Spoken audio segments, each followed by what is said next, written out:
അപ്പൊ നമ്മുടെ ഇന്നത്തെ പരിപാടി ഹൗസ് വാമിംഗ് അഥവാ പാല് കാച്ചൽ. സ്ഥലം റാന്നിക്കടുത്താണ് പോകുന്നത് ഓട്ടോറിക്ഷ. കൂട്ടത്തിൽ അമ്മാച്ചനുണ്ട്. ഞങ്ങളൊരു ഹാൻഡിക്യാപ്ഡ് പേഴ്സൺ ആണ്. പക്ഷെ നമുക്ക് അതൊന്നും ഒരു വിഷയമല്ല. നമുക്ക് ഈ ഒരു ഓട്ടോറിക്ഷ ഉണ്ടോ നമ്മൾ കേരളത്തിൽ എവിടെയും സഞ്ചരിക്കും. ആ ഒരൊറ്റ മൈൻഡിലാണ് അങ്കിളുടെ യാത്ര. നമ്മുടെ വണ്ടിയുടെ ഹാൻഡിലിന്റെ ലെഫ്റ്റ് സൈഡിൽ ഗിയറും ക്ലച്ചും ഒക്കെ തന്നെയാണ്. എന്നാൽ റൈറ്റ് സൈഡിൽ ഫുൾ ആയിട്ട് നമ്മൾ ബ്രേക്ക് സെറ്റ് ചെയ്തിട്ടുണ്ട്. ഡ്രൈവിംഗ് സീറ്റിന്റെ ലെഫ്റ്റ് സൈഡിൽ തന്നെ ഒരു ചെറിയ സീറ്റൊക്കെ സെറ്റ് ചെയ്തിട്ടുണ്ട്. വേറെ ഒരാൾക്കും കൂടി ഇരിക്കാനുള്ള സെറ്റപ്പ് അല്ല. വീൽ ചെയറിൽ നിന്ന് ആ ചെറിയ സീറ്റിൽ ഇരുന്നിട്ടാണ് വലിയ സീറ്റിലോട്ട് കയറിയിരിക്കുന്നത്. സീറ്റിന്റെ റൈറ്റ് സൈഡിൽ ബോട്ടിൽ വെക്കാൻ വേണ്ടി ഒരു ഹോളും ഉണ്ട്. ഇനി പറ നമ്മുടെ വണ്ടി എവിടെ വേണേലും പോയില്ലേ. CID മൂസിലെ കാർ കഴിഞ്ഞ പിന്നെ നമ്മുടെ വണ്ടിയാണ് മെയിൻ. പോകുന്ന വഴിക്ക് അച്ചൻകോവിൽ ആറൊക്കെ കണ്ടിട്ടുണ്ട്. മഴയൊക്കെ ആയതുകൊണ്ട് നല്ല വെള്ളമാണ്. നമ്മുടെ വീഡിയോ ഇപ്പോഴും സബ്സ്ക്രൈബ് ചെയ്യാതെ ഫോളോ ചെയ്യാതെയും ലൈക്ക് ചെയ്യാതെ ഒരുപാട് പേര് വീഡിയോ കാണുന്നുണ്ട്. നല്ല ക്വാളിറ്റി കണ്ടന്റ് ഉള്ള വീഡിയോസ് ആണെങ്കിൽ സപ്പോർട്ട് ചെയ്യുക. റാന്നി പത്തനംതിട്ട റൂട്ടെല്ലാം നല്ല ഹെയർ പിൻ നിറഞ്ഞ വഴിയാണ്. കൂടാതെ അപകട സാധ്യതയുള്ള മേഖല. അങ്ങനെ നമ്മൾ പുതിയ വീട്ടിൽ എത്തിയിട്ടുണ്ട്. കാർ പോർച്ചിനോട് ചേർന്ന് നമ്മുടെ വാഹനം പാർക്ക് ചെയ്തു. വീൽ ചെയർ എടുക്കാത്തതുകൊണ്ട് അങ്കിൾ വണ്ടിയിൽ തന്നെ ഇരിക്കുവാന്ന് പറഞ്ഞു. പിന്നെ ഈ വീട് ആരുടെയാണെന്ന് വെച്ച് കഴിഞ്ഞാൽ അങ്കിളുടെ ഫ്രണ്ടിന്റെ ആണ്. ഇതെല്ലാം അങ്കിളുടെ ഫ്രണ്ട്സ് ആണ്. ഈ ഫ്രണ്ട്സ് ഒന്നും കൂടെ പഠിച്ചവരോ കൂടെ വളർന്നവരൊന്നും അല്ല. ഇവരെ ഒന്നും ഇവർ പരസ്പരം മുന്നേ കണ്ടിട്ട് പോലും ഇല്ല. തിരുവനന്തപുരം മുതൽ കാസർഗോഡ് വരെയുള്ള ഏകദേശം 10-30 പേര് അടങ്ങുന്ന ചെറിയൊരു വാട്സ്ആപ്പ് ഗ്രൂപ്പിൽ നിന്ന് കണ്ടുമുട്ടിയ ഫ്രണ്ട്സ് ആണ് ഇവരെല്ലാം. ഈ ഫ്രണ്ട്സ് എല്ലാം എറണാകുളം തൃശ്ശൂരും ഒക്കെ ഉള്ളവരാണെന്ന്. അവരിതാ ഇപ്പൊ പത്തനംതിട്ട നിൽക്കുന്നത്. എന്താ അല്ലേ വാട്സ്ആപ്പിന്റെ ഒരു പവർ. പിന്നെ ഈ ആന്റിയുടെയാണ് പുതിയ വീടെന്ന് പറയാം. ഇത്രയും ദൂരം സഞ്ചരിച്ചു വന്നതിൽ ഒരുപാട് സന്തോഷം എന്നാണ് ആന്റി പറയുന്നത്. അവർ സംസാരിച്ച് നിൽക്കുന്ന സമയം കൊണ്ട് ഞാൻ വീടിന്റെ ഉള്ളിലൊക്കെ ഒന്ന് കയറി കണ്ടു.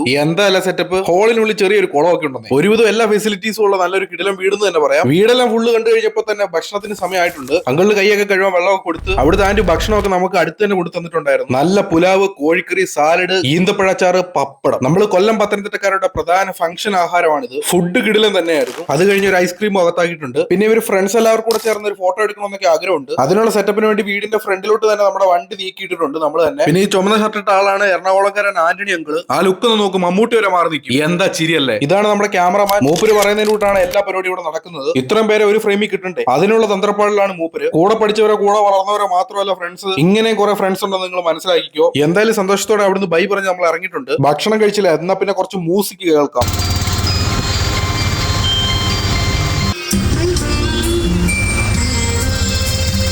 മ്യൂസിക് നമ്മൾ മാത്രം കേട്ടാ പോരാ, നാട്ടുകാർ കേൾക്കണമെന്നാണ് അങ്കിൾ പറയും. വീട്ടിലേക്ക് പോകുന്ന വഴിക്ക് ക്ഷീണിച്ചിട്ട് നമ്മളാണെങ്കിൽ ഓരോ സോഡോ നാരങ്ങളും അകത്താക്കിയിട്ടുണ്ട്. നമ്മുടെ ഈ ചെറിയ ചെറിയ കണ്ടിട്ടുള്ള വീഡിയോസ് ഒക്കെ നിങ്ങൾക്ക് ഇഷ്ടപ്പെടുവാണെങ്കിൽ നിങ്ങൾ ഉറപ്പായിട്ട് ലൈക്ക് ചെയ്ത് സപ്പോർട്ട് ചെയ്യുക. പിന്നെ ഷെയർ ചെയ്യാനും മറക്കണ്ട. യൂട്യൂബിലാണ് കാണുന്നെങ്കിൽ സബ്സ്ക്രൈബ് കൂടെ ചെയ്തോ. പുതിയൊരു കിടിലം വീഡിയോ ആയിട്ട് കാണാം. Bye bye.